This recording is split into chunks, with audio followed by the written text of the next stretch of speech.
ये भारतीय संविधान ज्ञान एवं जागरूकता सम्मेलन के अभ्यास सत्र में अपने मार्गदर्शक मामा जी राधा वल्लभ जी के साथ आज अनेकों श्लोकों का हमने आज अभ्यास किया और 20 नवंबर से 26 नवंबर जो आयोजन होना है उसको लेकर के अपनी तमाम गुरुजनों के साथ अपने निर्णय पर हैं।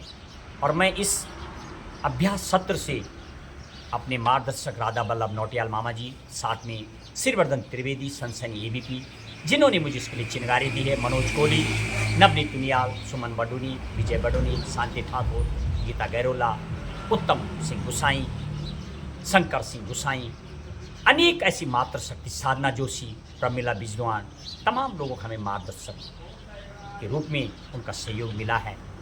उनको मैं इस अभ्यास सत्र आने वाले इस देश की जो पहली कथा के रूप में भारतीय संविधान आयोजन 2 बार पूर्ण हो चुका है। यमुना नदी और गंगा के तट पर चिन्याली सौड़ में पिछले साल 2024 में 20 नवंबर 26 नवंबर से फिर माँ गंगा के तट पर और उसका आयोजन संपन्न हुआ है।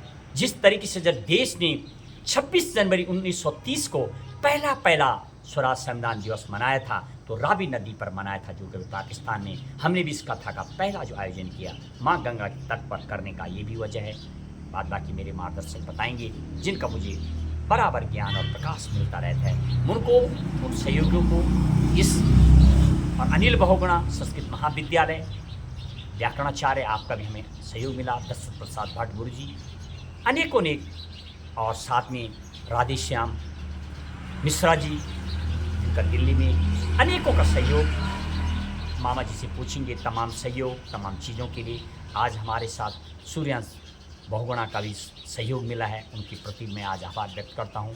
विष्णु जी हमारे साथ आए थे आज एक, उनका भी मैं बहुत। मामा जी समापन की ओर, अपने अभ्यास की ओर क्या बोलेंगे? आज के प्रवचन, आज की चीज़ों को लेकर, तमाम जो आयोजन होने, क्या बोलेंगे?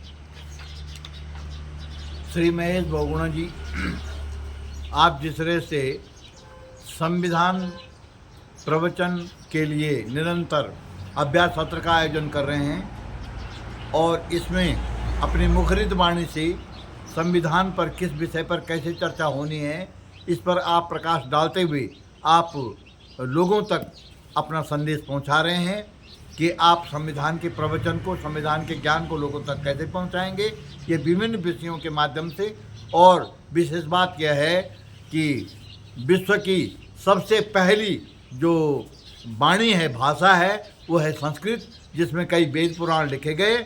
आप उसको आधार लेकर के आप अपने विषयों को, संविधान के विषयों को लोगों तक पहुंचाने के लिए अपने प्रवचन के माध्यम से जनता को समझाने का प्रयास कर रहे हैं, अभ्यास सत्र के माध्यम से। तो आगे जो आपका कार्यक्रम होगा निसंदेह भव्य होगा, बहुत अच्छा होगा और पूरे राष्ट्र में, पूरे देश में, और देश में ही नहीं बाहर भी आपकी इस वाणी का जो है लोगों को लाभ मिलेगा और लोगों के द्वारा आपको भरपूर प्रोत्साहन मिलेगा, ताकि आप निरंतर आगे भी संविधान पर अपनी स्पीच, अपने उपदेश और संविधान के ज्ञान के प्रचार प्रसार के लिए निरंतर आप